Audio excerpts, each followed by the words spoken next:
Everyone, I am प्रिया। तो मैं start करती हूँ कि मुझे तुम एक कविता से लगे, एक अधूरी कविता। ना जाने मैंने तुम्हें कौन सी महफिल में सुना, पर मैंने तुम्हें बड़ी यथार्थता से पढ़ा।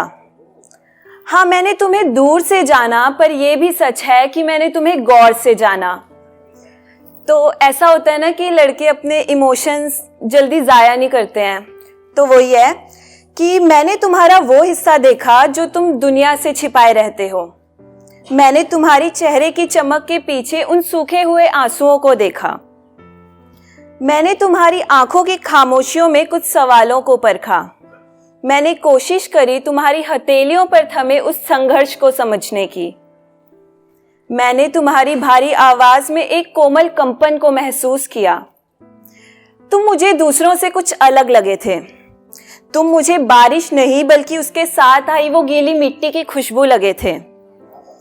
हाँ, मिट्टी की वो सौंधी खुशबू जो ठहर जाती है मन के किसी कोने में। कितने अनजान थे ना हम दोनों, बिल्कुल अजनबी एक दूसरे के लिए। कितनी अलग थी हमारी राहें, पर फिर भी जुड़ गई राहें कुछ पल के लिए।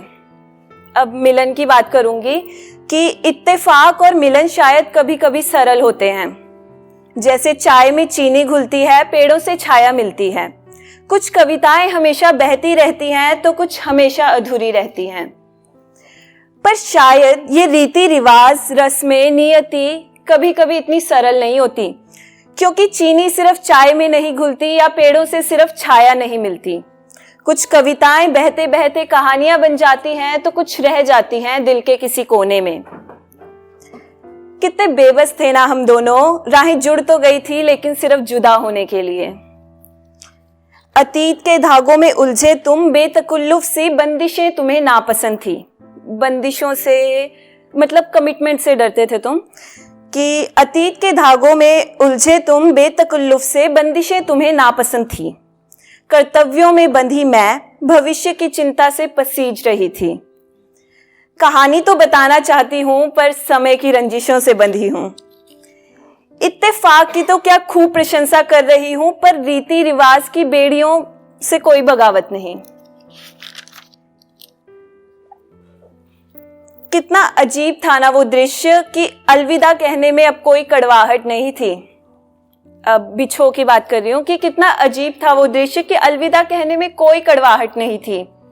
जुदा होने में भी चीनी के घुलने जैसा एहसास हो रहा था। तुम्हारे गले लगकर पेड़ों की छाया की शीतलता महसूस हो रही थी।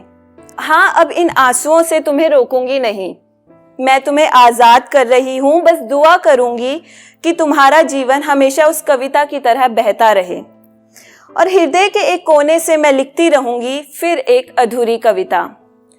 क्योंकि क्या है ना कि हमेशा साथ रहने के तो बहुत तरीके होते हैं, पर उनमें से सबसे जुदा ये था कि हम जुदा हो जाते। तो अंत में कि जिसके अंत में दो प्रेमी मिल जाएं, फिर उस कहानी को कोई याद नहीं रखता। शुक्रिया।